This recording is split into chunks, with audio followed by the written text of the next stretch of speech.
اعوذ باللہ من الشیطان الرجیم، بسم اللہ الرحمن الرحیم۔ یہ جو ہے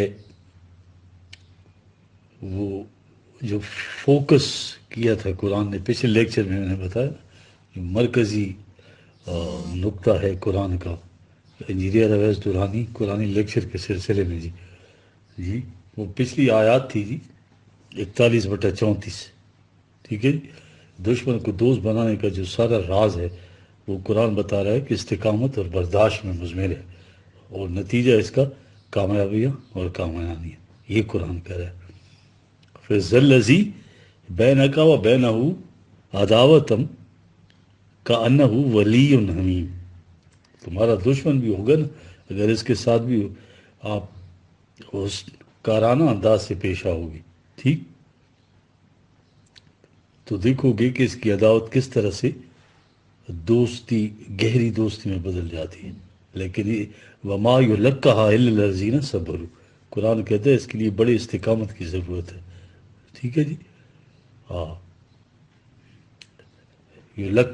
لکا کہتے ہیں لام کافی یا جو ہے یہ مقاص لغہ میں ہے، اس کے 3 معنی ہیں بنیادی: 2 چیزوں کا ملنا، آمنے سامنے ہونا، اور کسی چیز کو آگے ڈال دینا، اور تیسرا وہ لقوہ، وہ جو ہے ٹھیک ہے ٹیڑھا پن ہے، ٹھیک ہے۔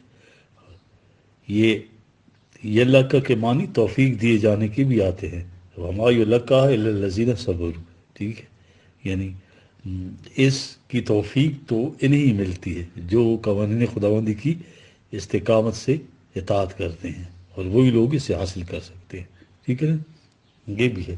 تو کیا ہوا، ما یلقاها الا الذین صبروا، ٹھیک ہے۔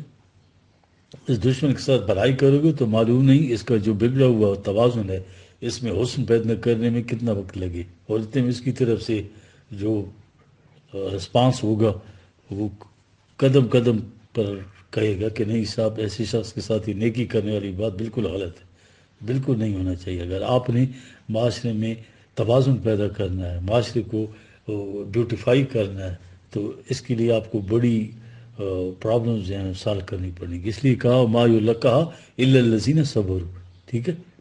بظاہر تو نظر آتا ہے کہ بڑا ہی آسان طریقہ ہے، برائی کے بدلے میں بھلائی، لیکن کہا کہ یاد رکھو اس کے لیے برداشت اور استقامت بہت ضروری ہے، اور جو یہ کر جائے گا وما یلقاها الا ذو حظ عظیم، وہ بڑا ہی نصیب والا ہوگا، ٹھیک ہے۔ چھوٹے چھوٹے پیمانوں کے اوپر دیکھیں ذرا، آپ کر کے دیکھیں، بڑا امن اور سکون، اطمینان مل جاتا ہے قلب کو، ٹھیک ہے۔ ہاں، اس لیے تو قرآن کے الفاظ میں نصیبہ بدل جاتا ہے، اس سے مقدر بن جاتا ہے، ٹھیک ہے؟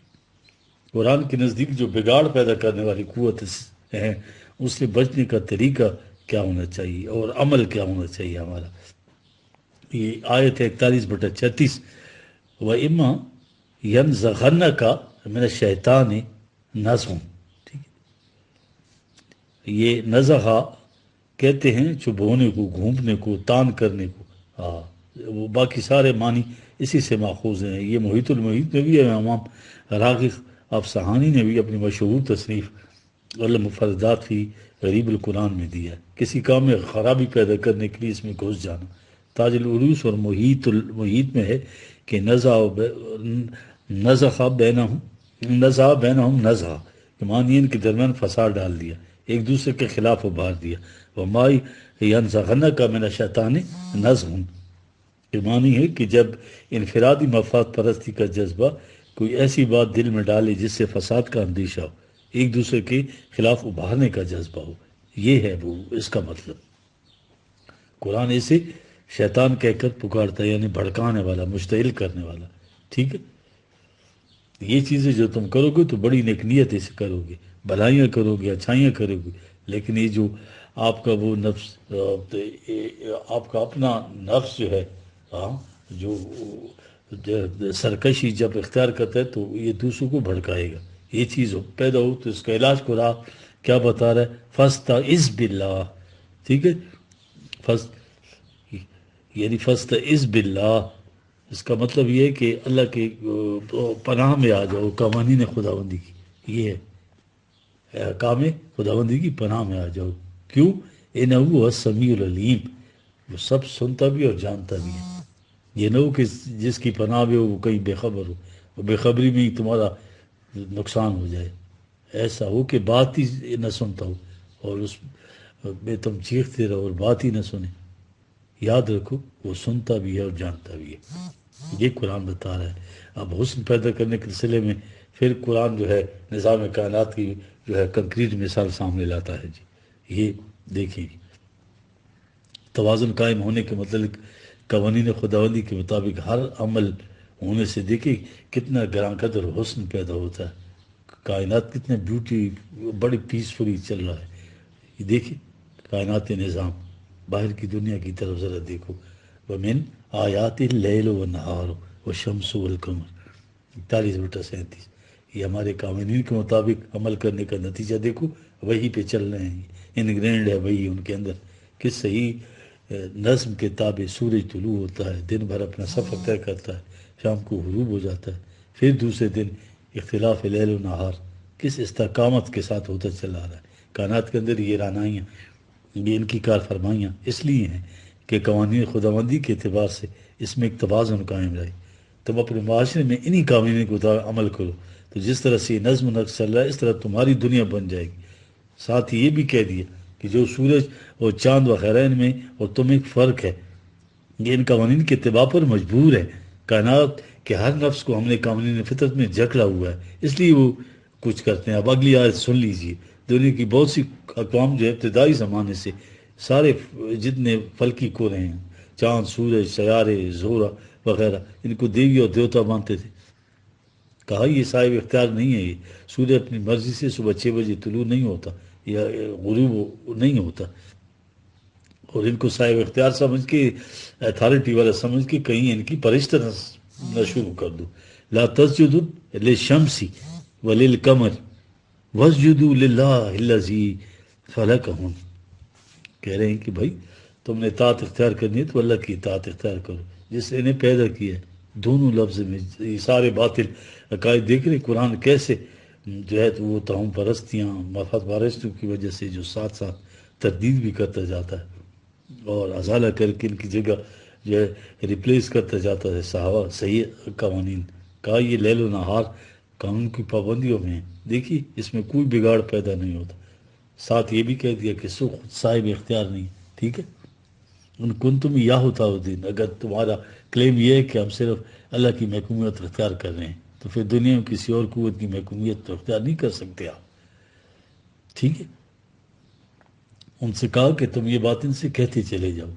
فَإِنْ اسْتَكْبَرُوا فَالَّذِينَ عِنْدَ رَبِّكَ يُسَبِّحُونَ لَهُ بِاللَّيْلِ وَالنَّهَارِ وَهُمْ لَا يَسْتَكْبِرُونَ. ٹھیک ہے، اس کے باوجود اس پہ تکبر برتتے ہیں، سرکشی اختیار کرتے ہیں، جھکتے نہیں ہیں اللہ کے قانون کے آگے. تو اس میں اللہ کا کیا بگڑتا ہے؟ یہ کائنات کو قوتیں، یہ ملائکہ اس کی اطاعت گزار ہیں اور اس کی اطاعت میں کبھی نہیں تھکتی، سست نہیں پڑتی، کرتی چلی جاتی. جو کہا گیا ہے اس کے مطابق زندگی بسر کرو تو ان میں انہی کا بھلا ہے. اس کے اندر اللہ کا اپنا کوئی فائدہ نہیں ہے. وہ بار بار تاکید کرتا ہے کہ ایسا کرو. اب اس کے برعکس قرآن اگلی محسوس میشانی لے آیا ہے. مردہ اقوام جو ہیں ان کو لے آیا قرآن. قوانین خداوندی کی زیر اتباع مردہ اقوام کے لیے زمین مردہ کی مثال قرآن لائے.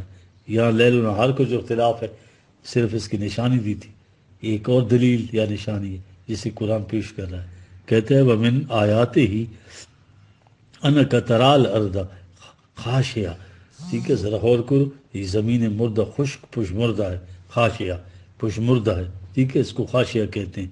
ٹھیک ہے، زمین بنجر ہے، اس کی تو اس کی یہ تو خوبی نہیں ہے کہ زمین کی اس کی زمین کا پش مردہ ہونا. اگلی لفظ میں خوبی اس کی فَإِذَا أَنزَلْنَا عَلَيْهَا الْمَاءَ اهْتَزَّتْ وَرَبَّتْ.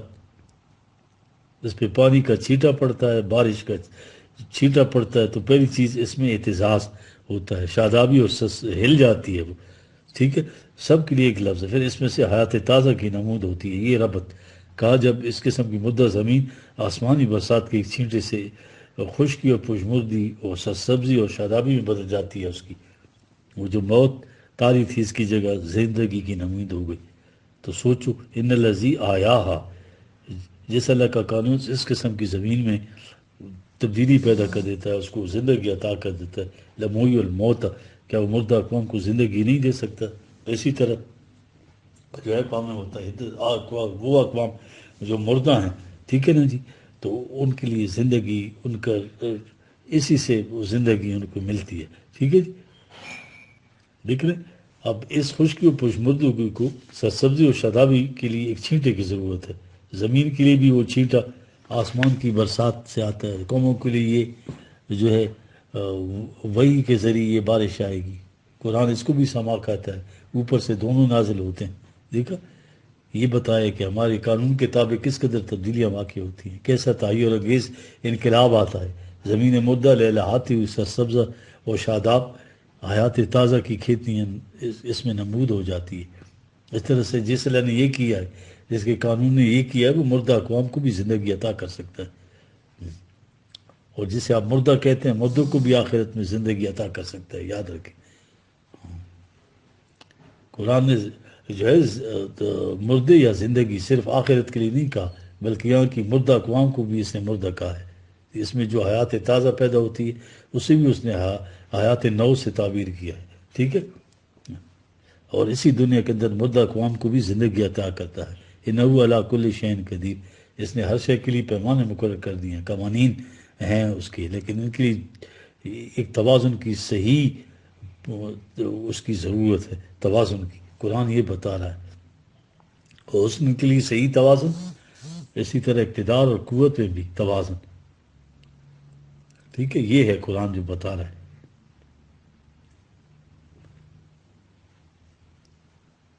قرآن یہ کہتا ہے کہ انسان نہایت خوبصورت، چہرہ میرا نہایت اعلیٰ درجے کا، ایک آنکھ کی سائے میں بال جتنا فرق آ گیا، ادھر جھک گئے، وہ مہنگا ہو جاتا ہے، سارا حسن غارت ہو گیا۔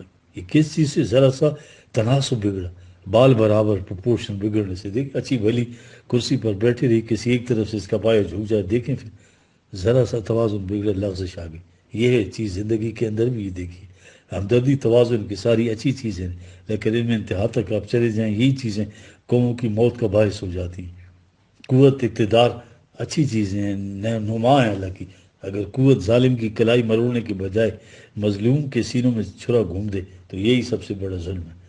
کیا ہوا؟ قوت کے استعمال نہیں، توازن میں رہا۔ دیکھ رہے، یہ توازن کی بات ہے۔ اب دیکھیے قرآن میں ہاتھ کا یہودیت اور عیسائیت میں عدل اور رحم کا مفہوم دیکھیے، وہاں قرآن نے دو جگہ ایک بات کہی ہے، بڑی عجیب چیز ہے یہ۔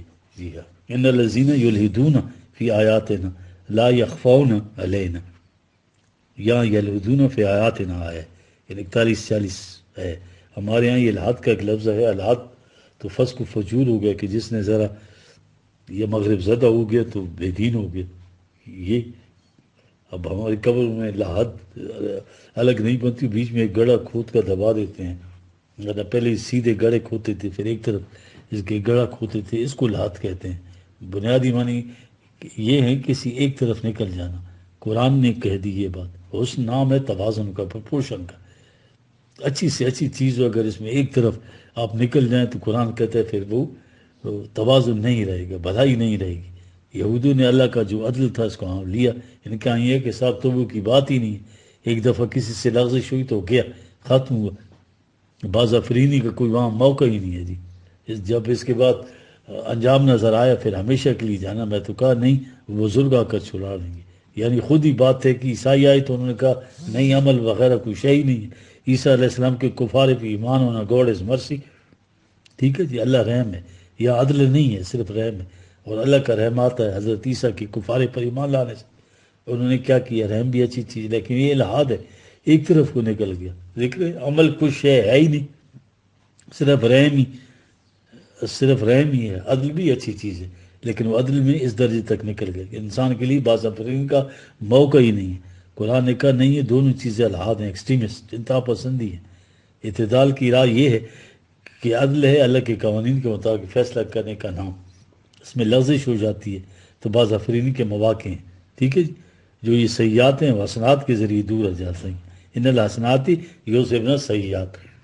لیکن اگر آپ یہ کہیں کہ عمل کوئی شے نہیں، صرف اللہ کا رحم اور اس کی مرضی کے اوپر ہی آپ کی نجات موقوف ہے، تو عمل سے بیگانہ ہونے کے بعد یہ کائنات ہی نہیں رہ سکتی۔ یہ بھی ایکسٹریمسٹ سوچ ہے یہ ساری۔ اب سیکولرزم کیا ہے، تصوف کیا ہے، یہ اسماء خداوندی کے اندر ایکسٹریمزم، الحاد۔ اب قرآن نے کہا یہاں یلحدون فی آیاتنا، یعنی خالی کائنات میں ایک ہی طرف نکل جانا۔ اس وقت مغرب کا سارا نظام یہ سیکولرسٹ ہیں، یہ فزیکل ورلڈ جو ہے مفاد انسان کی زندگی ہے، بس وہ کہتے ہیں یہ حاصل کرو مفاد اس سے زیادہ نہیں۔ تو یہ آیت خداوندی میں الحاد ہے، یہ ایکسٹریم تک چلے جانا ہے۔ قوانین فطرت اور فطرت کو مسخر کرنا نہایت ضروری ہے۔ یہ کہ منتہائی نگار زندگی کا سارا مقصد اس کو قرار دیا جائے تو اس کے بعد جو اقدار خداوندی ہیں وہ تو ختم ہو جاتی ہیں۔ یہاں اس نے یلحدون فی آیات نہ کہا ہے۔ دوسری جگہ ہے وَذَرُوا الَّذِينَ یلحدون فی اسمائہ 7/180، کہا کہ بھائی جو لوگ اللہ کی صفات میں ایکسٹریمسٹ ہو جاتے ہیں، ایک طرف نکل جاتے ہیں، تو اس میں توبہ کی گنجائش نہیں ہے۔ کبھی رحم کی طرف توجہ دیتے ہیں تو کہتے ہیں عمل کی گنجائش نہیں۔ یہ اسماء خداوندی کے اندر الحاد ہے، اور یہ جو کچھ عدل اور رحم دونوں کے خلاف ہے۔ قرآن نے کہا کہ جب یہ صورت پیدا ہو جائے گی تو توازن بگڑ جائے گا۔ اس لحاظ سے یہ آیت بڑی اہم ہے۔ وَلِلَّهِ الْأَسْمَاءُ الْحُسْنَى 7/180۔ دیکھیے اس میں حسنہ آ گیا، مختلف صفات۔ آپ قرآن کریم میں دیکھیں رحیم بھی، قہار بھی، کہتا ہے کہ اس میں امتزاج اس انداز کا ہے، اس میں پروپورشن ہے یار، قوت کی بھی ضرورت ہے اور رحم کی بھی، ایک خاص پروپورشن کے مطابق ضرورت ہے۔ اچھے طبیب کے نسخے کو دیکھو، اس میں اوزان کے تناسب پر کتنا زور ہوتا ہے۔ حکیم صاحب وہ نزلے زکام میں کچھ آرام نہیں ہے، دوسرے دن بتائی نا، کہتا ہے کہ من کے 3 دانے کا تھا تو 2 دانے کا، تو یہ چیز ہے۔ قرآن کہتا ہے وَلِلَّهِ الْأَسْمَاءُ الْحُسْنَى، اللہ کی صفات میں جو مزاج ہے، اس میں صحیح توازن رکھا ہوا ہے۔ فَادْعُوا بِهَا، اس کا رنگ اختیار کرو، اس انداز سے اختیار کرو کہ ہر صفت تمہارے اندر ہو، اس کا استعمال ایک خاص توازن کے اندر ہو۔ وَذَرُوا الَّذِينَ يُلْحِدُونَ فِي أَسْمَائِهِ، اور جو اس میں ایک طرف نکل جاتے ہیں وہ قرآن حکیم پر عمل کرنے والے نہیں ہیں، تم ان کو چھوڑ دو، ان سے قطع تعلق کر لو، یہ اچھی بات نہیں ہے۔ پھر کہا سَيُجْزَوْنَ مَا كَانُوا يَعْمَلُونَ، اس کا نتیجہ ان قریب ان کے سامنے آ جائے گا۔ یہ سارا تصوف وہ یہی الحاد ہے۔ اقدار خداوندی کے اندر ایکسٹریمسٹ ہیں یہ لوگ، ایک طرف نکل گئے، ترک دنیا، ترک لذائذ، یہ جتنا کچھ ہے اس میں حیات دنیا کے جو حسنات ہے یہ ہمارے صالح کا نتیجہ ہے۔ ان کو حاصل کرنے کی زیادہ سے زیادہ کوشش کرو، اور حاصل کر کے پھر ہمارے قوانین کے مطابق کرو۔ افمن یلقی فی النار خیر ام من یاتی آمنا یوم القیامہ۔ عزیز اس آیت میں بہت اہم بات ہے، ٹھیک ہے جی، تو یہ بہت ضروری ہے۔ تو اس پہ تھوڑا جو قرآن بتا رہا ہے جی، ہاں اس کا تو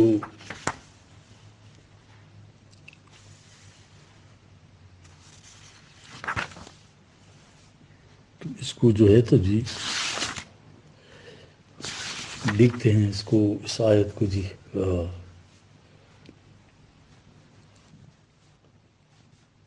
اصل میں فصل تقدیر کی جو اہمیت ہے، الجھن ہے اور حل ہے جی، ٹھیک ہے جی، وہ صدیوں سے اس مسئلے نے جو ہے پورے مین کائنڈ کو وقت اضطراب رکھا ہے جی، مسلسل اس کے حل کی کوشش کی جاتی رہی، حل نہ میرا، ٹھیک ہے۔ قرآن نے اس کو نہایت سادہ اور سہل انداز کے اندر حل کرا دیا، تو پوری نوع انسانی کو اس کا شکر گزار ہونا چاہیے۔ صدر اول کے مسلمانوں نے، مومنوں نے، جن کا عمل قرآن کے مطابق تھا، چند سال کے اندر اسی ایک تقدیر کے مسئلے کو صحیح معنوں میں سمجھا ہے۔ اس کے بعد نہ ایران کی تہذیب باقی رہی، نہ روما کی سلطنت، کیونکہ انہیں کہا گیا تھا وَسَخَّرَ لَكُم مَا فِي السَّمَاوَاتِ وَمَا فِي الْأَرْضِ جَمِيعًا مِّنْهُ 45/13، تمام یہ کائنات جو ہے کی ہر شے تمہارے تابع تقسید کر دی گئی، ساری کی ساری۔ دیکھیں اب جس انسان کے تابع تسخیر ساری کائنات ہو گئی ہو، جب وہ اس راز کو پالے تو پھر ارد گرد کی سلطنتیں جو ہیں، یہ رومن امپائر اور کسرا جو ہے، وہ کوئی شے ہی نہیں ہوتی، صرف ایک مسئلے کے سمجھنے سے سب کچھ ہوا۔ ایران اور روما کی سلطنت لپیٹ کر رکھ دی گئی، ٹھیک ہے، تو ایران کا گورنر ہرمزان جب پیدر پہ میدان شکست کھانے پر عمر کی عدالت میں پیش ہوا تو کیا کہا تھا اس نے؟ ٹھیک ہے، یہ کہتے ہیں نا کہ ہرمزان ایران کے ایک نامور گورنر جری سپاسالات سیاستدان نہایت عیار حریف تھا۔ مار کے قادسیہ 14 ہجری 635 میں شکست کھانے کے بعد وہ آواز کی طرف بھاگ گیا، وہاں سارے 9 فوجوں کو مرتب کر کے مسلمانوں کے مقابلے کے لیے میدان جنگ میں اترا۔ وہاں بھی مصیبت میں گھیرا تو مسلمانوں سے صلح کی درخواست کی، جس سے انہوں نے منظور کر لیا۔ ٹھیک ہے نا، یہ جو ہے تو یہ اب کیفیت یہ جب قید ہو کے اس کے پاس آیا پابا جولا جی، ٹھیک ہے، تو حضرت عمر رضی اللہ تعالیٰ نے کہا ہرمزان یہ بتاؤ کہ اس سے پہلے تم ایرانیوں کی کیفیت یہ تھی کہ ہم عربوں کے ساتھ صلح اور دوستی تو ایک طرف دشمنی رکھنا بھی اپنے لیے باعث یار سمجھا کرتے تھے، ہاں تم دھتکار دیتے تھے کیسے ان کے ساتھ جنگ کرے۔ ٹھیک، تم عربوں کے ساتھ یہ کیفیت ہے، آج کیا کیفیت ہے؟ وہی عرب ہیں، وہی تم ہو، یہ عرب یہاں سے اٹھے ہیں، اب کیفیت یہ ہے کہ انہوں نے تمہاری ساری مملکت فتح کر لی، اور تمہارا جو کنگ ہے بادشاہ جان بچائے مارے مارے پھر رہا ہے، پنچکی میں جا کر مر گیا تھا کہتے ہیں، وہ قتل کر دیا گیا تھا۔ یہ تبدیلی کیسے ہوئی؟ اس کی راز کیا ہے؟ یہ مجوسی ایرانی تھے، اور مزان بتا رہے ہیں عمر بات بڑی صاف ہے، جب پہلے مقابلہ ہوتا تھا ایک طرف عرب ہوتے تھے دوسری طرف ایرانی، اس وقت تنہا عرب ہمارے سامنے تھے، ان کی حیثیت نہیں تھی، اب جو آتے ہیں ایک طرف تنہا ایرانی ہوتے ہیں دوسری طرف عرب، اور ان کے ساتھ ان کا خدا ہوتا ہے، ان کا مقابلہ ایران تو ایک طرف ساری دنیا بھی مل کر نہیں کر سکے گی۔ یہ تھا راز، جو اللہ اس طرح ساتھ ہوتا ہے، یہ محض نظریاتی چیز نہیں تھی جی، بات کہہ دی ہمارے یہاں ان الفاظ کا کچھ مفہوم ہی نہیں رہا کہ اللہ کیسے ساتھ دیتا ہے، اللہ کیسے ساتھ چھوڑتا ہے، وہ جانتے تھے۔ یہ قرآن کی روح سے جو تقدیر کا تصور تھا ان کی سمجھ میں آ گیا تھا، اللہ ساتھ ہوتا ہے کہ مانیے ان ایرانی کو اس کا علم تھا، تقدیر کا یہ مسئلہ ایرانی ہوئی کا تھا، اور اس زمانے میں سب سے زیادہ اہمیت اسی کو دی گئی تھی۔ ٹھیک ہے، ان شکست خوردہ ایرانیوں نے جو ہے تو پھر تقدیر کا مسئلہ جو ہے مسلمانوں کا جزو ایمان بنا دیا۔ ٹھیک ہے، قرآن میں تو اللہ پر ایمان، فرشتوں پر، کتابوں پر، انبیاء پر، یوم آخرت پر، سارے قرآن 5 باتیں، انہی کا انکار کفر ہے۔ ٹھیک ہے، یہ چھٹا جز والقدر خیری و شری من اللہ تعالیٰ اس میں انہوں نے داخل کر دیا، انہیں پتہ تھا کہ اس چیز کو ان کی ایمان کا جز بنا دے، ٹھیک ہے، اور اسے راسخ کر دے، اور دیکھیں ان سے اسی طرح بدلہ لے گی، سمجھ؟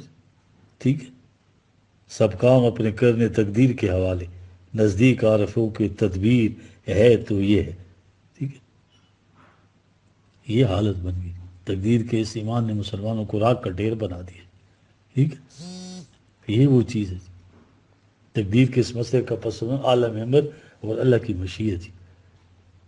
دیکھ رہے ایک اس میں طے کر دیا قرآن میں، ٹھیک ہے، اللہ تعالیٰ نے اپنے دائرہ کار یوں کیا ہے کہ ہمارے لیے الفاظ نہیں ہے، اس لیے یہی الفاظ بولنے پڑتے ہیں، ورنہ اللہ کے لیے دائرہ کار کہنا صحیح نہیں ہے۔ لیکن بہرحال اس نے اپنے پروگرام کو 2 دوائر میں تقسیم کیا ہے، ایک عالم امر جس میں اللہ کے پروگرام کی اسکیمز تیار ہوتی ہیں، وہ جسے مشیت کہتے ہیں، اس میں اس کا ارادہ، اس کا حکم، اس کی منشا ہوتی ہے، اس کے مطابق اللہ کے پروگرام کی اسکیمیں تیار ہوتی ہیں، اس کے لیے کوئی قاعدہ نہیں، کوئی قانون نہیں۔ قرآن میں جو آیتیں آئی ہیں یحکم ما یرید 5/1 وہ یخلق ما یشاء 42/49، جیسا چاہتا ہے حکم دیتا ہے، جو چاہتا ہے کرتا ہے۔ یہ ساری آیات جو ہیں یہ یاد رکھیں عالم امر سے متعلق ہے۔ نمک کو نمکینی کیوں ملی، شہد کو شیرینی کیوں ملی، کیوں کا جواب مشیت خداوندی ہے، سنکھا کیوں مولک ہے، پانی کیوں ممد حیات ہے، یہ اللہ کی مشیت عالم امر میں طے کی ہوئی ہے۔ ٹھیک ہے، یا جو لوگ کمپلسری سبجیکٹ کے پاس نہیں ہوں گے وہ چاہے بہت کچھ کر لے، وہ جو ہے ان کو جو ہے تو سوال ہی نہیں پیدا ہوتا۔ ٹھیک ہے جی، ہاں یہ وہ کون کہہ رہا ہے جی؟ ٹھیک ہے، یہ وہ چیز ہے جو بتایا جا رہا ہے جی۔ ٹھیک ہے جی، ہاں یہ ساری آیات عالم امر سے متعلق ہے۔ ہاں، کس قاعدے کے مطابق کیا ہے، قاعدے اور قانون سے، ہماری منطق سے، ہماری توجیحات سے یہ عالم امر جو ہے بالا ہے، وہ اللہ کی لامحدودیت ہے، وہ اس کی دنیا ہے، ہمارا ذہن محدود ہے، محدود ذہن لامحدودیت کی طرف کچھ نہیں سمجھ سکتا۔ لیکن جتنی بھی اس قسم کی آیات قرآن میں آئی ہیں، جو چاہتا ہے کرتا ہے، جیسے چاہتا ہے کرتا ہے، جب ارادہ کر لیتا ہے یہ چیز ہو جاتی ہے۔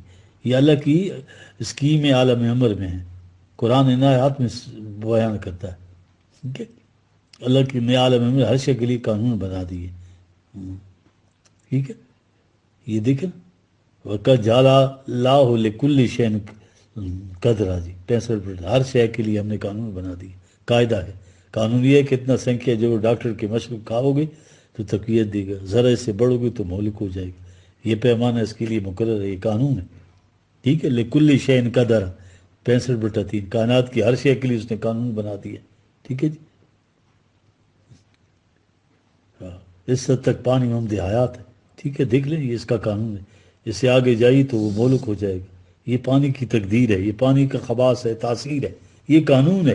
لکلی شین قدرا 65/3. یا ہر چیز کے لیے پیمانہ مقرر کر دیا. ٹھیک ہے، کائنات کی کسی شے کو حق حاصل نہیں کہ بنائے و قانون کو بدلے. اب جو اشیاء کائنات ہیں ان کے متعلق تو یہ مقرر کر دیا کہ اب وہ اس کے مطابق چلنے کے لیے مجبور ہیں. پانی کو اس کا اختیار نہیں کہ اپنی مرضی سے جی چاہے تو ممد حیات ہو جائے اور جی چاہے تو مہلک ہو جائے. اس کی مرضی کی بات ہی نہیں. جی چاہے تو نشیب کی طرف بہے اور جی چاہے تو بلندی کی طرف. یہ آگ کے اختیار میں نہیں کہ کبھی آپ کو حرارت دے اور کبھی چاہے تو ٹھنڈک پہنچانا شروع کر دے. ہر شے کے لیے قدرن تقدیرہ. ٹھیک ہے، قانون مقرر کر دیا اور دنیا کی ہر شے اس قانون پر چلنے کے لیے مجبور ہے. اس سے کہتے ہیں شے کی فطرت. فطرت کسی شے کی وہ خاصیت جس سے اممیوٹیبل ہو، جو بدل نہ سکے، جو اس کے اندر ہو، کہیں سے سیکھی ہوئی نہ ہو، کہیں سے مستعار نہ لی ہوئی ہو. اس کے اندر یہ ہو اور اسے بدل نہ سکے. یہ ہے شے کی فطرت. فطرت تو اشیاء کی ہوتی، انسان کی نہیں ہوتی، کیونکہ وہ صاحب اختیار ہے. ہاں، مگر نتائج وہ مرتب نہیں کر سکتا. ٹھیک ہے، ٹھیک ہے. انسان کے معاملے میں یہاں ایک استثناء ہے، ایکسیپشن. اور وہ قوانین تو اللہ نے دے دی لیکن اسے صاحب ارادہ بنایا. جی چاہے تو چلو، جی چاہے تو نہ چلو. قانون جیسا پہلے سے اللہ کے عالم امر میں طے ہے، اپنا وہ نتیجہ مرتب کر کے رہے گا. غلط نظام تباہی لائے گا. یہ اللہ کے عالم امر کا فیصلہ ہے. صحیح نظام خوشحالی دے گا. یہ اس کے عالم امر کا فیصلہ ہے. یہاں اس قانون کے مطابق نتیجہ مرتب کرنے میں استثناء نہیں ہے. اسی طرح میں یہ چاند بی بی سے بھی کہوں گا کہ وہ لوگ جو چاہے بہت بڑا کام کر لیں، ٹھیک ہے نا، وہ چونکہ وہ مشرک ہیں، وہ باغی ہیں اللہ کے، تو لہٰذا وہ جو کمپلسری سبجیکٹ ہے اس میں وہ فیل ہے، تو وہ جنت میں نہیں داخل ہو سکتے. جنت میں صرف وہی داخل ہوگا جو بغاوت نہیں کی جس نے، اور جس نے قرآن اور محمد صلی اللہ علیہ وسلم پہ وہ جو ایمان لائے، تو وہی جنت میں جائے گا، باقی کوئی نہیں جائے گا. یہ قرآن کا فیصلہ ہے، یہ عالم امر میں فیصلہ ہے. ٹھیک ہے، عمل انسانی مرضی سے یہ یاد رکھیے، لیکن نتیجہ اللہ کے قانون کے مطابق ہوتا ہے. عالم خلق کا حصہ کیا ہے؟ اب یہ انسانوں کی اپنی ڈسکریشن ہے. صحیح نظام قائم کرے، جی چاہے غلط نظام قائم کرے. اس حد تک تو ان کے اختیار و ارادے میں. وہ جس قسم کا نظام ہوگا، نتیجہ اس قسم کا نہ نکلے تو یہ ان کے بس کی بات نہیں. اس لیے کہا ہے انما ہدیناہ السبیل اما شاکرا و اما کفورا 73/3. اللہ نے وحی کے ذریعے صحیح راستہ بتا دی، پھر آزاد چھوڑ دیا. چاہے تو اس کو صحیح راستے کو اختیار کرے، چاہے اس سے انکار کر کے اپنے لیے دوسرا راستہ لے لے. اسی سے یہ اپنے اعمال کا ذمہ دار قرار پاتا ہے اور اکاؤنٹیبل ہو جاتا ہے. اس آیت کا یہ مطلب ہے. اس طرح کی متعدد آیات ہیں، قرآن بھرا ہوا ہے. ومن شاء فلیؤمن ومن شاء فلیکفر. ٹھیک ہے، 18/29. ٹھیک ہے، ان سے دو راستے دکھا دی. جب کسی کے سامنے دو پاسبلٹیز ممکنات آ جائیں تو صاحب اختیار ہوتا ہے. اگر ایک ہی راستہ ہو تو اس میں اختیار کی تو بات نہیں ہوتی، اسی پہ چلنا مجبوری. یہ یاد رکھے قرآن مجید کے ایک ایک لفظ بلند ترین حقائق کی وضاحت کرتا چلا جاتا ہے. نجدین کہہ کر قرآن نے بتا دیا کہ جب کسی کے سامنے دو راستے ہوں تو وہاں اس کا اختیار ہوتا ہے کہ جون سا راستہ جی چاہے اختیار کرے. جس راستے پہ وہ اپنے اختیار سے چلے گا وہ راستہ اس منزل پر پہنچا دے گا. جس کی طرف وہ راستہ لاتا ہے یہ نہیں ہوگا کہ چلے ایک راستے اور پہنچ جائے دوسری طرف. اب یہ انسان کی اپنی دنیا آ گئی. ٹھیک ہے جی، دیکھ یعنی صاحب بصیرت و سماع سوچنے سمجھ قابل ہونے کا نتیجہ ہے. کسی دیگر کائنات کی طرح خاص راستے پر چلنے کے لیے مجبور نہیں پیدا کیا گیا انسان کو، بلکہ اسے زندگی کے مختلف راستوں میں سے کسی ایک کے منتخب کرنے کا اختیار دیا گیا. اس کی سماعت و بصارت اس کا فیصلہ کر سکتی ہے کہ کون سا راستہ اختیار کرے، لیکن صحیح راستے کا تعین ان کے بس کی بات ہی نہیں. عقل انسانی تو بڑی محدود ہے. یہ صرف وہی خداوندی طے کر سکتی ہے. چنانچہ اللہ نے اسے وہی کے ذریعے صحیح راستہ بتا دیا، پھر آزاد چھوڑ دیا. یہ چاہے تو صحیح راستے کو اختیار کرے، چاہے اس سے انکار کر کے اپنے لیے دوسرا راستہ اختیار کرے. اسی سے یہ اپنے اعمال کا ذمہ دار قرار پاتا ہے اور اکاؤنٹیبل ہوتا ہے جزا و سزا کا. اسی طرح آج کل اگر کوئی یہ کہے کہ مجھ تک وہی نہیں پہنچی، تو قرآن تو جگہ جگہ گونج رہا ہے، ساری دنیا میں تراجم بھی ہے. ٹھیک ہے، تو اگر یہ کہے کہ میں نے تو بڑے نیک کام کیے تو مجھے تو جنت کیوں نہیں ملی، تو وہ کیسے ملے گی اس کو؟ ہاں جی، یہ وہی خداوندی سے انکاری ہو جائے گا. ٹھیک ہے، اب یاد رکھیے کہ اعلیٰ معمار وہ ہے جس پہ کوئی قاعدہ قانون نہیں ہوتا جی، صرف اللہ کی مشیت جو ہے وہ ہے، جسے عالم خلق کائنات کہتے ہیں. اس کے دو حصے ہیں، ایک حصہ وہ ہے جس میں اشیاء کائنات کے لیے قوانین، لیکن ان قوانین میں ان اشیاء کائنات کا اپنا ارادہ نہیں ہے، جی چاہے تو اس کو اختیار کریں، جی چاہے تو نہ کریں. دوسرا ایسا یہ ہے کہ انسان کے لیے بھی قانون بنا دی، لیکن اس کو آزاد چھوڑ دیا کہ جی چاہے تو اختیار کروں، جی چاہے تو دوسرا کرے. یہ ڈیویشن ہے کریشن میں، عظیم انقلاب انسان کے ذہن کے اندر، اس کی تعلیم کے اندر. دیکھ رہے ہیں، تم صاحب اختیار، تم وہ اختیار و ارادے اور مرضی کے مطابق راستہ اختیار کر سکتے ہو، اس میں ہم دخل نہیں دیں گے. ٹھیک ہے، جب کسی کو صاحب اختیار بنائے تو اس کے معنی یہ ہوئے نا کہ پھر خارج سے اس کے اندر دخل نہ دیا جائے. یہ کیا کیا جائے گا؟ تو پھر صاحب اختیار تو نہ رہا نا. قوانین کے متعلق کہا کہ خواہ وہ کائنات کے ہوں خواہ انسان کے، لن تجد لسنت اللہ تبدیلا. یاد رکھو، اللہ کے قوانین میں کسی قسم کی تبدیلی تو نہیں پائے گا. اللہ بھی اپنے قوانین کو نہیں بدلتا جی، یہ یاد رکھیں. اتنی قوت، اتنی طاقت اختیارات کے باوجود اپنے اوپر پابندی عائد کرتا ہے. ہم بھی ان قوانین کو نہیں بدلیں گے. یہ چیز از خود تو بدل نہیں سکتی. آگ ٹھنڈک پہنچانا شروع کر دے، کہا ہم بھی نہیں بدلیں گے. اس کائنات میں رہنے والوں کو کتنا یقین ہوا، ان کے لیے اتنا ہی ضروری کہ یہ معلوم کریں کہ کسی شے کا قانون کیا ہے. یہ قوانین بنانا نہیں ہے، ان کو ایجاد نہیں، یہ تو صرف پڑے ہوئے پردے کو ہٹا دینا ہے. ٹھیک ہے، اس طرح آدم میں اس نے جو صلاحیت دی تھی وہ کیا تھا؟ علم آدم الاسماء کلہا 2/31. اشیاء کائنات کے متعلق معلوم کرنا، ان کی قوت، قانون، قاعدہ کیا ہے. انسان کا جو اختیار و ارادہ ہے وہ ہے کتاب فطرت کو پڑھ سکتا ہے. He cannot study only. He can't write. He can't alter. He can't pollute. آدم کو یہ صلاحیت دی گئی تھی، ٹھیک ہے، کہ وہ کر سکتا ہے. اب یہ کرنا اس کے اپنے بس کی بات ہے. مثلا محنت کری، جدوجہد کری، اس نے ان قوانین کے اوپر سے پردہ اٹھانا ہے. We only read the book of nature. We can't write it. یہ J.W. سلیوان ہیں، ایک سائنٹسٹ ہیں، ان کی کتاب کا نام ہے لیمیٹیشنز آف سائنس. بڑا زبردست جملہ ہے. اب یہ ہمارے ہاں جو انشاء اور شاء ذرا ہے، اس کے اوپر تھوڑے سا میں ٹائم لوں گا جی آپ کا. جی انشاء آتا ہے عربی زبان کے اعتبار سے، عرب جیسے انشاء کہتے ہیں، اس کا ترجمہ چاہنا کیا جاتا ہے. ان سب چیزوں کو جب انسانوں کے دل میں لے آئے تو کہنے لگے مثلا انشاءاللہ اگر اللہ چاہے گا تو پھر بھائی وہ آؤ گے کل شام کو 7 بجے، کہاں جی انشاءاللہ. اب یہ انشاءاللہ مذاق بن کے رہ گیا. ہاں ہاں، جب پہلے ذہن میں یہ ہوگا کہ میں نے آنا ہی نہیں تو اس وقت نہ کرنا بھی برا لگتا ہے. پھر ٹھیک ہے، ساتھ انشاءاللہ کہہ دو اگر اللہ نے چاہا تو. دیکھ رہے ہیں جی، ہر چیز کے ساتھ جو ہے انشاءاللہ. ہوائی جہازوں میں حادثے ہونے شروع ہوئے تو ذرا پہلے وہ بڑے حادثے ہوئے تھے تو بس تجویز ہر جگہ پہ انشاءاللہ لگا دیا. پائلٹ ہوائی جہاز چلانے سے پہلے اناؤنس کرتا ہے کہ ہم اتنی بلندی پر جائیں گے، اتنے بجے ہمارا پنڈی یا اسلام آباد کے اڈے پر لینڈ کریں گے. تو اس میں یہ تھا ساتھ کہا کرو کہ ہم انشاءاللہ لینڈ کر جائیں. اگر راستے میں حادثہ ہو جائے تو اس کو کوئی نہ پوچھے. دیکھ رہے ہیں جہالت. ادھر آپ دوستوں کو روز کا ماشاءاللہ تجربہ ہے کہ جو اللہ چاہے گا، یہ خود فریبی یا کچھ بھی ہو، ماشاءاللہ جو اللہ چاہے، یہ خود فریبی ہے. جو ذمہ داری کسی دوسرے کے اوپر ڈال دی جائے تو اس میں بڑا مزہ آتا ہے. ذمہ داری اس پر ڈال دو جس سے آپ پوچھ ہی نہ سکے کیوں بھائی تم نے یہ کیا. وہ جو کچھ ہے اوپر کہیں بیٹھا ہو گیا. یہ چیزیں ہم بڑی غیر سنجیدگی سے لے رہے ہیں. قوم جب اس کے اوپر آ جائے تو ہوائی جہاز کے ہاتھ سے اس طرح سے بند ہوگی کہ ساتھ انشاءاللہ کہہ دے. سوچ لیں کیا ہوگا. حادثے کے بعد وہ یہ دیکھنے کے لیے بیٹھے گی کہ اس میں نقص کیا ہوا تھا. ادھر کس کی کون رسپانسبل تھا، کس کی غلطی تھی؟ وہ کہے گی کہ اللہ نے اس کا وہاں پہنچنا چاہا ہی نہیں تھا، معاملہ ختم ہو گیا۔ جب آپ کی یہ چیز ہو گئی تو فتح پھر آپ کے اپنے ہاتھ میں، نہ شکست آپ کے ہاتھ میں، نہ عروج آپ کے ہاتھ میں، نہ زوال آپ کے ہاتھ میں، نہ عزت آپ کے ہاتھ میں، نہ ذلت۔ دیکھ رہے ہیں جی، نہ دولت آپ کے ہاتھ میں، نہ سب کچھ اللہ کا، ہر چیز اوپر اللہ کنٹرول کر رہا ہے۔ آپ کی اکاؤنٹ رسپانسبلٹی گئی جی، اختیار و ارادہ کہاں گیا؟ جس حال میں بھی وہ کہتے ہیں نا کہ آپ کو اس حال کے اندر راضی برضا ہونا چاہیے، یہ ساری اپنے عقیدے یا مان لینے کی ہے۔ اگر خدا کا وجود ایسا ہوتا کہ سامنے ہوتا تو ٹھیک ہے، پھر بھی اسے پوچھے کہ صاحب ہم نے تو یوں چاہا تھا، جو آپ کا کیا بگاڑا ہے جو یوں ہو گیا ہے؟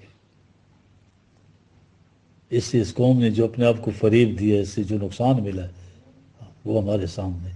ٹھیک ہے، آپ اس کے آپ کسی زوال کا، اپنی کسی بھی مصیبت کا، کسی بھی مشکلات کی انکوائری کے لیے کمیشن بٹھائیں نا، یہ نہیں دیکھیں گے کہ اسباب کیا ہیں، وجوہات کیا ہیں، اس کا ازالہ کیا جائے، ان کا علاج کیا جائے۔ آپ کہیں گے کہ اللہ کی مرضی ایسی تھی، اور وہی ہے وہ چیز جو آپ کے ساتھ یہ 1000 برس سے ہو رہی۔ اسباب زوال امت کے متعلق کمیشن بٹھائیں نا جی، ایک ہی سبب ہے، اس کے متعلق کبھی تحقیق کریں نا کیا ہوا کہ آئندہ ایسے نہ ہوگا، کون ذمہ دار ہے؟ جب ذمہ داری اپنی نہ رہے تو پھر اس کے بعد وہ عمل کی بات ہی ختم ہو جاتی ہے۔ ہاں، وہ تو اس وقت ہے جب آپ تحقیق کریں، اسباب درافت کریں، اور آئندہ کے لیے کوشش کریں کہ ایسا نہ ہو۔ آپ تو اس سے بری ذمہ ہو گئے، کوئی الزام بھی نہ آئے، دوسروں نے الزام کیا دینا ہے؟ اپنے ضمیر میں خلش پیدا نہیں ہوئی کہ میری کسی کوتاہی کی وجہ سے ایسا ہو گیا۔ نہیں صاحب، وہ تو اللہ کو تو منظور نہیں تھا، خبر نہیں کیا ہے نام اس کا، خدا فریبی کی خود فریبی، عمل سے فارغ ہوا مسلمان، بنا کے تقدیر کا بہان۔ دیکھ رہے ہیں، یہ اقبال نے اور مقام اعجاز میں بتایا۔ ایرانیوں کی اس قوم نے آپ سے یوں بدلہ لیا، ٹھیک ہے جی، جیسا میں نے عرض کیا، وقدر خیری و شری میں اللہ تعالیٰ جزو ایمان بنا دی۔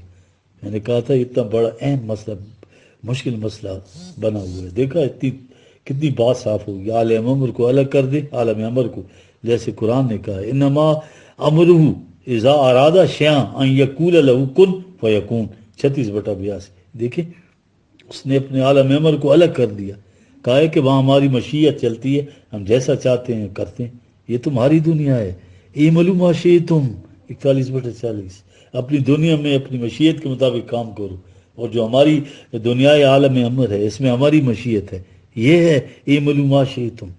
بہرحال ان آنکھوں نے بہت مذہب کی کتابیں ہوں یا کوئی اور کسی بھی مذہب کی یہ الفاظ ہی نہیں ملیں گے آپ کو یار، یہ ایتھیکل جو آپ کا یہ سارا لٹریچر ہے اس کے یہ الفاظ نہیں ملیں گے۔ یاد رکھیں، اللہ تعالیٰ نے انسان کو اس کی اپنی دنیا میں خدا بنا دیا ہے، جون سی روش جی چاہے اختیار کو، بس بات سمجھنے کی ہے۔ انسان کو اعلیٰ مقام دینے کے اس معاملے میں قرآن منفرد ہے یار۔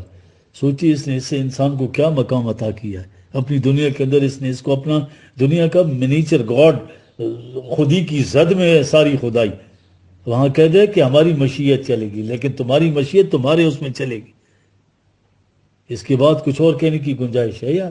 کہ انسان اپنے عمل کا، اپنے کام کا، اپنے ارادے کا ذمہ دار نہیں ہے، اس کو تو مقام یہ ہے اعملوا ما شئتم۔ وہ اپنے آپ کو خواہ یوں ہی تکلف برت دو الفاظ کہہ دی، اصل میں تو بندہ بشر کیا کر سکتا ہے؟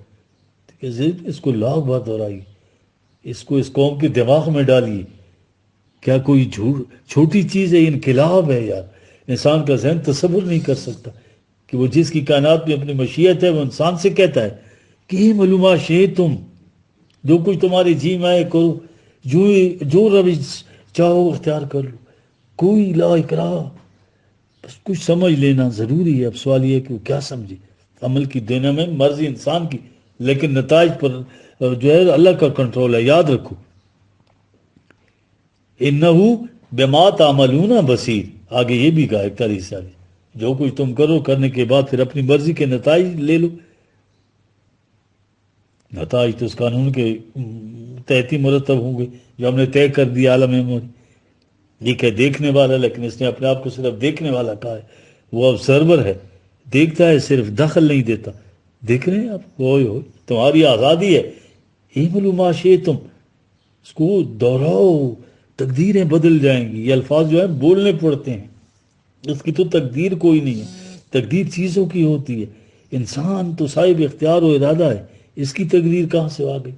اعملوا ما شئتم، یہ تھا اس عرب قوم کے سامنے کہ جب اٹھی تو مقابلے میں ایک طرف ایرانی، دوسری طرف کرسچن، سپر پاورز زمانے کی. عیسائیت کا ایمان یہ تھا کہ نجات اعمال کی روح سے نہیں ہوتی بلکہ کفارے سے ہوتی ہے، مسیح کی. یہ مد مقابل دو قومیں تھیں. ان کے سامنے کون سی قوم آئی؟ وہ قوم آئی جس کو کہا گیا تھا اعملوا ما شئتم. ٹھیک ہے، دیکھ رہے ہیں قرآن کے الفاظ، واضح الفاظ. ٹھیک ہے، کوئی منطقی مسئلہ نہیں ہے جی. ہاں، اس میں تو عربی کے عالم کی ضرورت ہی نہیں. عربی زبان کا جو مقتدی ہے جی، ان دو الفاظ کے معنی جانتا ہے. دیکھ رہے ہیں؟ دراصل بات یہ ہے کہ جو قرآن حکیم ہے وہ انسانی اختیار کو کسی صورت میں بھی پامال نہیں کرتا. یہ 3 مقامات پر آیا ہے، الفاظ ایک ہی ہیں. نظر بظاہر آپ کے ذہن میں نہیں آ کہ یہ کس قسم کے واضح الفاظ کی بات، پھر یہ کیسے بات ہوئی کہ کرتا وہی جو خدا کرتا ہے، انسان کچھ نہیں کرتا. ہاں، اس کے حکم کے بغیر تو پتہ نہیں ملتا. یہ وہ ابلیس نے بھی کہا تھا اغویتا نہیں ہے تو مجھے تو نے گمراہ کیا. یہ تھا ذہن میں ایمان، یہ تھا وہ یقین تقدیر کا لوگوں سے وہ لیا جنہوں نے اسلام کے خلاف سازش کی تھی. ٹھیک ہے، ان آیات کے معنی وہ کرنے تھے جو پہلے ذہن میں تھا. کیسے کیا؟ قرآن نے کیا کہا؟ ان حاضہ ہی تذکرۃ، 76 بٹوں میں یہ جو قرآن ہے ایک یاد دہانی، ایک تذکرہ ہے. فمن شاء اتخذ الی ربہ سبیلا، تم میں سے جو چاہے اس کی روح سے اپنے اللہ کی طرف جانے والے کا راستہ اختیار کرے. اب یہاں تو پھر وہی فمن شاء، یا تم میں سے جو چاہے. بات کہیں گے ہم تو کہہ رہے تھے کہ یہاں سے انہوں نے کچھ کیا، کیا ہوا؟ یہ تو وہی بات ہے، جو چاہے اختیار کرے. دیکھیے اتنے حصے تک وہ چیز ہے جہاں کچھ کہنے کی گنجائش نہیں، گنجائش آگے جا کر نکلتی ہے. اور یہ مقام ذرا قابل توجہ، میں آپ کا ٹائم لوں گا جی، پلیز اس کو توجہ سے سنیے جی. دراصل فرمان خداوندی یہ تھا کہ تم وہی چاہو جو اللہ چاہتا ہے، مگر اس میں الجھاؤ پیدا کر دیا گیا. اب آیت کا اگلا حصہ یہ ہے، فمن شاء اتخذ الی ربہ سبیلا، جس کا جی چاہے اپنے رب کی طرف جانے والا راستہ اختیار کر لے. راستہ ہم نے بتا دیا. اور آگے ہے وما تشاؤون الا ان یشاء اللہ، 76 پہلے کہا تم میں سے جو چاہے اختیار کر لے. اس کے بعد 7 آیت ہے، ترجمہ یہ کیا کہ تم اپنی مرضی سے کچھ نہیں چاہ سکو گے، تم چاہ وہی سکو گے جو ہم چاہیں گے.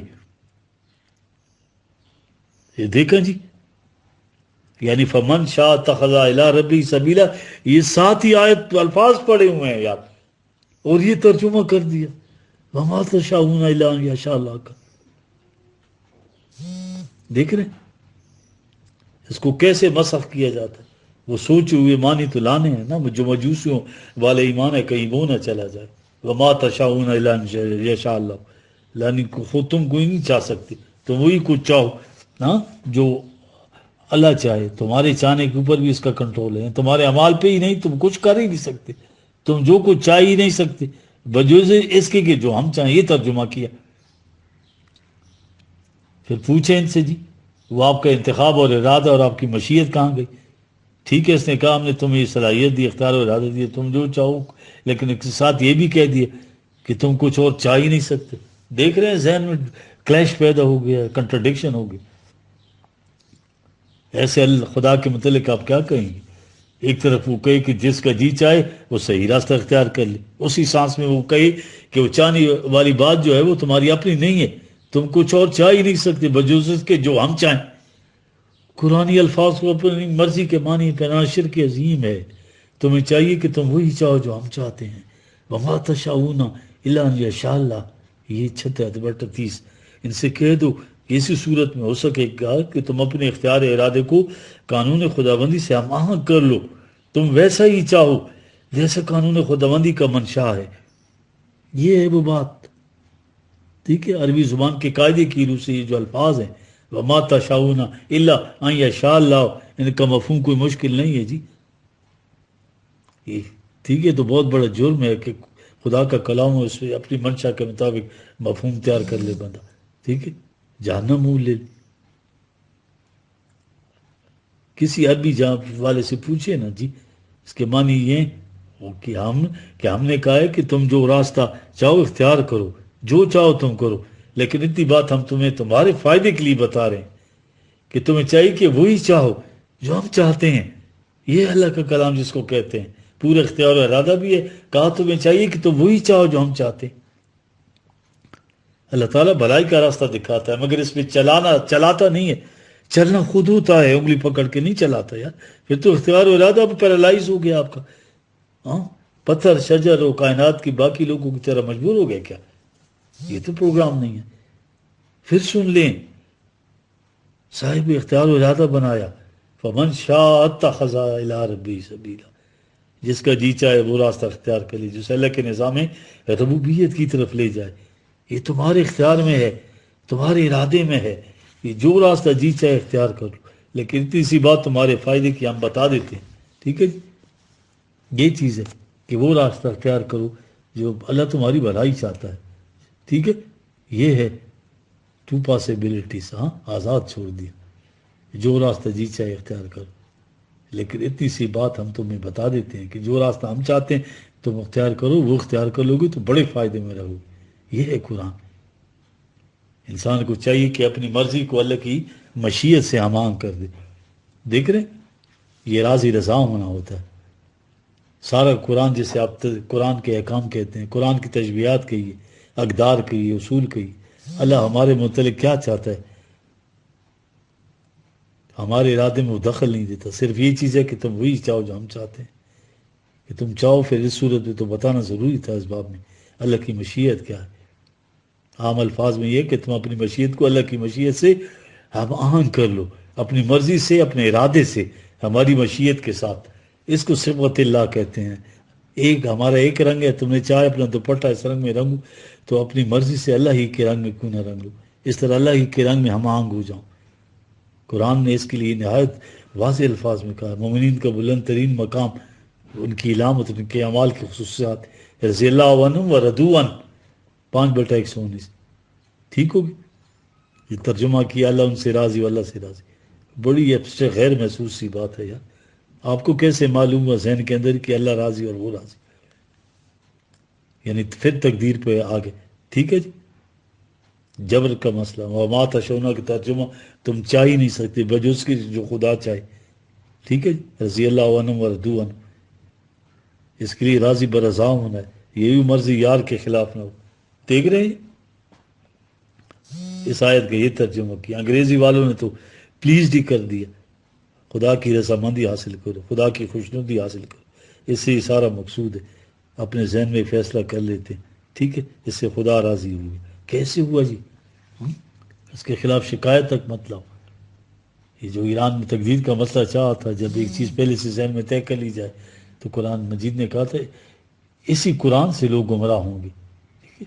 یہ دلو بھی کثیرہ و یاتی بھی کثیرہ، حالانکہ عربی والوں سے پوچھتے تو یہ نہ ہوتا۔ رضا کے مطابق کا معنی ہے کسی چیز سے ہم آہنگ ہونا، یہ پلیزڈ والی بات ہی نہیں ہے۔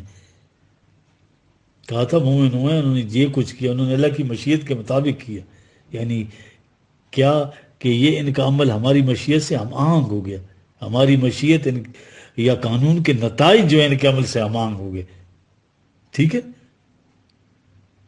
یہ ہے رضی اللہ عنہ کو رضوان کا مطلب۔